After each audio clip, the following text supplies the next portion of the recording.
मग तोच सांगतोय ना, फाशी कशाला, गोळ्याच घातल्या पाहिजे. तोच सांगतो ना फाशी द्या. सरकारने याची दखल घ्यावी आणि रशीची जी काय हे आहे, प्रोसिजर आहे, त्याच्यावरती वेळ घालू नका. एक गोळी कधी घालू शकता अशा लोकांना, ती लवकर घाला, म्हणजे सगळेच वंदे मातरम म्हणतील. साहेब, शिवसेनेसोबत आमची वैयक्तिक युती, शरद पवारांच्या राष्ट्रवादीचे खासदार धैर्यशील मोहिते पाटील यांचं मोठं वक्तव्य आहे. धैर्यशील मोहिते पाटील शिंदे गटात प्रवेश करणार असं.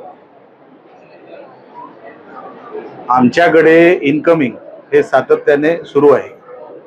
जिथे नजर जाईल तिकडे आमच्याकडे लोक यायला तयार आहेत. ज्यांना यायचं असेल त्यांना स्वागत आहे. पण तुम्ही जे नाव घेतलं, मला वैयक्तिक जर तुम्ही विचारलं तर मला या विषयाची माहिती नाही. पण जे काय आमच्याकडे इन्कमिंग सुरू आहे ते जर बघता 100% नियोजन असेल आणि म्हणून ह्या सगळ्या चर्चा आहेत.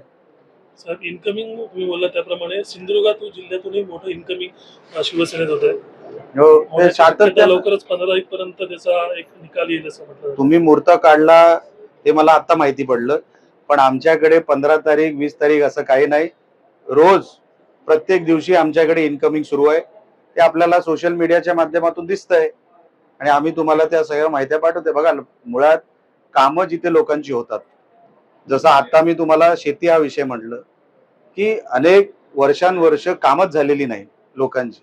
लोकांच्या अपेक्षा आहेत त्या पूर्ण होत नाही, म्हणून लोक जिथे कामं होतील अशा पक्षाकडे वळतात आणि तेच रूपांतर तुम्हाला आज दिसतंय. उबाटामधून कामं होणार नाही, राहिलो तर भविष्य काही नाही. सगळं उबाटा हा पक्ष स्वतः शून्यावर गेलाय. म्हणून आता कुठे भविष्य आहे, कामं कुठे होतील, तर लोक शिंदे सेनेकडे पर्याय बघतायत. आता धनुष्यबाण हे कोकणाच्या मनामधामध्ये रुजलेलं एक चिन्ह आहे. आतापासून नाही, स्वर्गीय बाळासाहेबांनी ते बिंबवलेलं आहे. त्यांना हा पक्ष आपलासा वाटतो आणि म्हणून ते आमच्या पक्षामध्ये त्यांची ओढ जास्त आहे. कणकवलीचे नगराध्यक्ष संदेश पारकर शिंदे सेनेत प्रवेश करण्याची चर्चा आहे, तर तुम्ही संपर्कात आहेत का? मी अजिबात संपर्कात नाही, पण जे नेते संपर्कात आहेत, जसं मी तुम्हाला धैर्यशीलचा पण विषय सांगितला, जर धैर्यशील माने पाटील ज्यांच्या संपर्कात असतील त्यांच्या माध्यमातून जे प्रवेश होतात ते त्यांना माहिती आहे. मला हा विषय माहित नाही. 15 तारीखला राजू शेट्टी यांचं मुंबईच्या मंत्रालयावर ते धडकणार आहे, मुख्यमंत्र्यांच्या बंगल्यावर.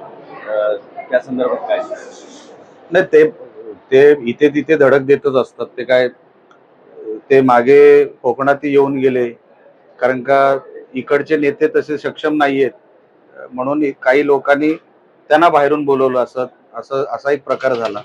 पण राजू शेट्टींना आता कोण गांभीर्याने घेतं? आम्ही हल्लीमध्ये जे काय बघितलं ते निवडणूक सुद्धा हरले, त्यांना तसं काही जनाधार कुठे राहिलेला नाही.